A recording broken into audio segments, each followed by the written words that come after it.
एक बेटी जिसकी शादी को अभी 14 महीने भी पूरे नहीं हुए थे। एक परिवार जिसने अपनी हैसियत से बढ़कर बेटी को विदा किया और अब वही बेटी सफेद कपड़े में लिपट कर घर लौटी। लेकिन इस कहानी को और डरावना बनाती है वो पोस्टमार्टम रिपोर्ट जो अब सामने आई है। रिपोर्ट में दर्ज चोटें सिर्फ मेडिकल शब्द नहीं हैं, बल्कि उन आखिरी पलों की गवाही हो सकती हैं जो दीपिका ने मौत से पहले झेले हैं। ग्रेटर नोएडा के जलपुरा गांव की 24 साल की दीपिका नागर, जिसकी मौत को शुरुआत में छत से खुद जान देना बताया गया, अब उसी मामले में पोस्टमार्टम रिपोर्ट कई नए तरीके के सवाल खड़े कर रही है। सवाल है ये, क्या ये खुद से जान दी गई थी या फिर मौत से पहले कुछ ऐसा हुआ जिसे हमेशा के लिए छिपा देने की कोशिश की गई।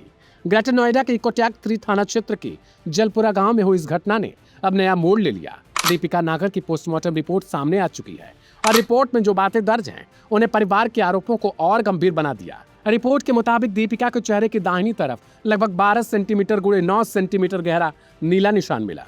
दाहिनी जांघ पर करीब 38 सेंटीमीटर बाई 14 सेंटीमीटर का बड़ा चोट का निशान, बाएं घुटने पर हड्डी तक गहरा घाव, दाहिने हाथ के आसपास गोल आकार में ऐसे निशान जो बांधने या जकड़ने जैसे प्रतीत हो, बाएं कान से खून का रिसाव और पेट व छाती पर गहरे घर्षण के निशान। ये चोटें सवाल खड़े करती हैं, क्या यह सिर्फ गिरने से हुआ हादसा है या फिर कहानी कुछ और है। हालांकि अंतिम निष्कर्ष जांच और विशेषज्ञ रिपोर्ट पर निर्भर करेगा, लेकिन पोस्टमार्टम में दर्ज चोटों ने बहस को तेज कर दिया। लेकिन सबसे चौंकाने वाली बात सामने आई जब डॉक्टरों ने शरीर का आंतरिक परीक्षण किया।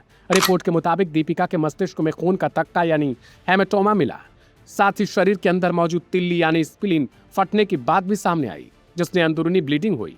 रिपोर्ट में दिल खाली मिलने का भी जिक्र किया गया। ये सभी मेडिकल निष्कर्ष गंभीर शारीरिक आघात की ओर संकेत करते हैं। हालांकि डॉक्टरों ने मौत के अंतिम कारण की पुष्टि के लिए विसरा सुरक्षित रखा है, जिसे आगे जांच के लिए भेजा गया। यानी अभी अंतिम निष्कर्ष आना बाकी है, लेकिन इन तथ्यों ने शुरुआती खुद दी गई जान वाली छोरी पर सवाल जरूर बढ़ा दिए। परिवार का दावा है कि दीपिका को दहेज के लिए प्रताड़ित किया जाता था और अतिरिक्त मांगों को लेकर दबाव बनाया जा रहा था। आरोप है कि फॉर्च्यूनर कार और नकद रकम की मांग की जा रही थी। इन आरोपों की जांच पुलिस कर रही है। दीपिका के पिता की शिकायत के आधार पर पुलिस ने पति ऋतिक और ससुर मनोज प्रधान को गिरफ्तार भी कर लिया। लेकिन अब परिवार कह रहा है कि सिर्फ गिरफ्तारी काफी नहीं, बल्कि सख्त धाराओं में कार्रवाई होनी चाहिए। गांव में इस मामले को लेकर गुस्सा है। लोग पूछ रहे हैं, अगर आरोप इतने गंभीर थे तो क्या पहले संकेतों को नजरअंदाज किया गया? क्या समय रहते हस्तक्षेप होता तो एक जान बच सकती थी? ये सवाल सिर्फ एक परिवार के नहीं, बल्कि उन हजारों परिवारों की हैं जो बेटियों की विदाई उम्मीदों के साथ करते हैं। अब नजर जांच पर है, क्योंकि पोस्टमार्टम रिपोर्ट ने सवाल बढ़ाए हैं, लेकिन अंतिम जवाब जांच, फॉरेंसिक रिपोर्ट और अदालत की प्रक्रिया से ही सामने आएगा। दीपिका इस दुनिया में नहीं, लेकिन अगर शरीर पर मिले निशान सच बोल पाते तो शायद कहानी कुछ और होती। फिलहाल जांच जारी है और पूरा सच सामने आना अभी बाकी है।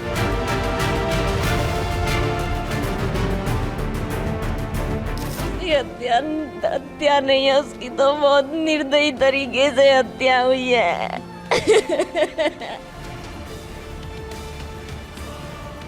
दीपिका, ये नाम अब सिर्फ एक बेटी का नहीं, बल्कि उन सवालों का बन चुका है जो हर गुजरते दिन के साथ और गहरे होते जा रहे हैं। आखिर एक 24 साल की महिला की मौत के पीछे सच क्या है? क्या यह सिर्फ एक हादसा था या फिर उससे पहले कुछ ऐसा हुआ जिसे हमेशा के लिए छिपा देने की कोशिश की गई? क्योंकि ग्रेटर नोएडा के जलपुरा गांव से सामने आए इस मामले में अब पोस्टमार्टम रिपोर्ट, परिवार के आरोप, राजनीतिक पहुंच की चर्चा और पुलिस कार्रवाई पर उठते सवाल, सब कुछ मिलकर कमोवेश एक ही कहानी को पेश कर रहे हैं और इसे पेचीदा बना रहे हैं। दीपिका अब इस दुनिया में नहीं है, लेकिन उसके शरीर पर मिले निशान अब भी जवाब मांग रहे हैं। सवाल है कि क्या जांच उन जवाबों तक पहुंच पाएगी या सच फिर कहीं दब जाएगा? ग्रेटर नोएडा के जलपुरा गांव की रहने वाली दीपिका नागर की संदिग्ध मौत के बाद अब पोस्टमार्टम रिपोर्ट ने कई सारे नए सवाल खड़े कर दिए। रिपोर्ट के मुताबिक दीपिका के शरीर पर कुल 10 गंभीर बाहरी और अंदरूनी चोटों का जिक्र है। दाहिने चेहरे पर करीब 12 सेंटीमीटर लंबी और 9 सेंटीमीटर चौड़ी गंभीर चोट, बाएं हाथ की कलाई और कोहनी पर चोट के निशान, बाएं कान से खून निकलने की पुष्टि और सबसे ज्यादा चर्चा में दाहिनी जांघ पर लगभग 38 सेंटीमीटर लंबा और 14 सेंटीमीटर चौड़ा नीला निशान। ये चोटें आखिर कैसे आई? परिवार का दावा है कि दीपिका के साथ पहले बेरहमी से मारपीट की गई और फिर उसे तीसरी मंजिल से नीचे फेंका गया। हालांकि इस आरोप की पुष्टि जांच के बाद होगी, लेकिन पोस्टमार्टम रिपोर्ट ने हत्या की आशंका को लेकर सवाल जरूर बढ़ा दिए। परिवार पूछ रहा है, क्या कोई सिर्फ गिरने से इतनी अलग अलग गंभीर चोटें झेल सकता है या फिर मौत से पहले हिंसा हुई? ये वो सवाल हैं जो अब जांच के केंद्र में हैं। लेकिन मामला सिर्फ चोटों तक सीमित नहीं रहा, अब इसमें राजनीतिक संरक्षण के आरोप भी जुड़ चुके हैं। दीपिका के परिजनों का दावा है कि आरोपी ससुर के जिले के एक वरिष्ठ नेता से करीबी संबंध है। परिवार का आरोप है कि इसी प्रभाव के कारण आरोपी पक्ष को लंबे समय से संरक्षण मिलता रहा और पहले भी सख्त कार्रवाई नहीं हुई। इतना ही नहीं, परिवार का कहना है कि आरोपी परिवार पर पहले से कई मुकदमे दर्ज हैं, लेकिन इसके बावजूद कठोर कार्रवाई नहीं हुई।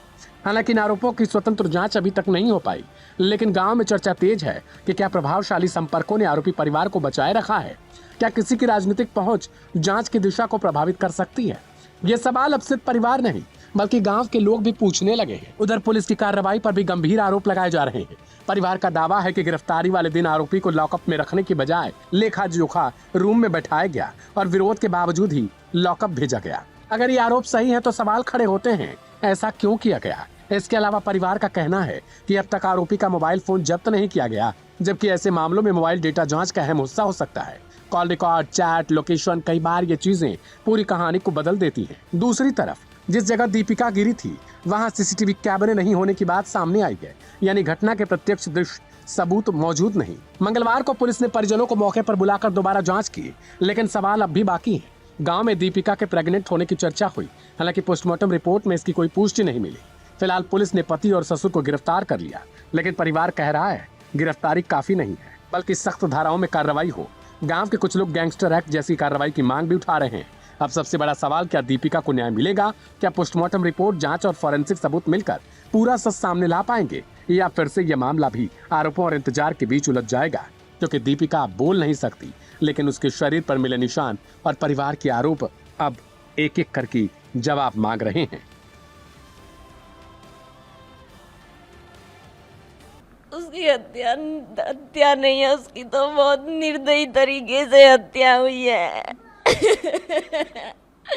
मेरी बहन को उन्होंने राक्षसों ने नोच डाला। मेरी बहन के इतने निशान है ना, इतने निशान है कि मेरी बहन के क्या ही घुसाया है पेट में। मेरी बहन पे क्या ही बीजी होगी। मेरी रात 11 बजे ही बात हुई थी उससे।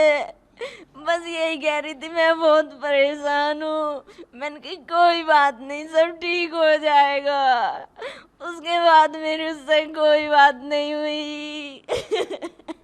कोई परेशानी थी तो हम ले आते अपनी बेटी को, हमें बता देते, हम अपने घर में रख लेते। मेरी बहन को मारा ना है। मेरी बहन को तो उन जल्लादों ने बिल्कुल बुरी तरीके से तहस नहस कर दिया।